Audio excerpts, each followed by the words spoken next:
Hello friends, কেমন আছেন সবাই?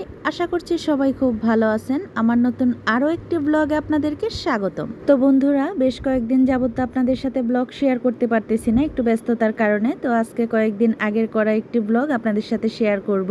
এটা ছিল জন্মাষ্টমীর পরের দিনের সকালবেলা। যেহেতু পারণের ভোগ দেব, অনেক কিছু রান্না বান্নাও করব, তাই অনেক সকাল সকাল ঘুম থেকে উঠছি আরও অনেকক্ষণ আগেই। তো উঠে কাজকর্ম করে স্নানও হয়ে গেছে। আর এই যে নীরব নিস্তব্ধ শান্ত সকালবেলা, সাথে ঝিরিঝিরি বৃষ্টিও হচ্ছে। এদিকে রান্নাও বসাই দিছি, 2 রকম ডাল ফুটাই নিছি, মুগ ডাল আর মটর ডাল।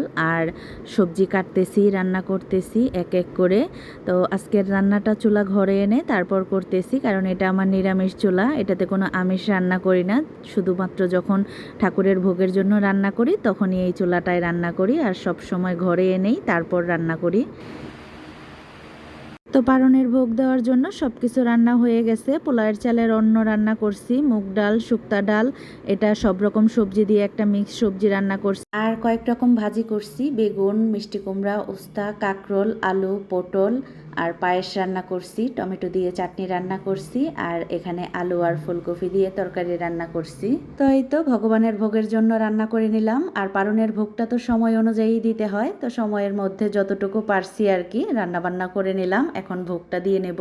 তো এই তো সব কিছু দিয়ে ভগবানকে ভোগ দিয়ে নিলাম। আর ভগবানের জন্য নিজে হাতে একটু কিছু করতে পারলে মনের ভেতর অন্যরকম একটা ভালো লাগা কাজ করে। আসলে ভগবানকে কোনো কিছু দেবার মতন সাধ্য সামর্থ্য কোনোটাই আমার নাই, সবই ভগবানের ইচ্ছা। ভগবান না চাইলে কোনো কিছুই সম্ভব না।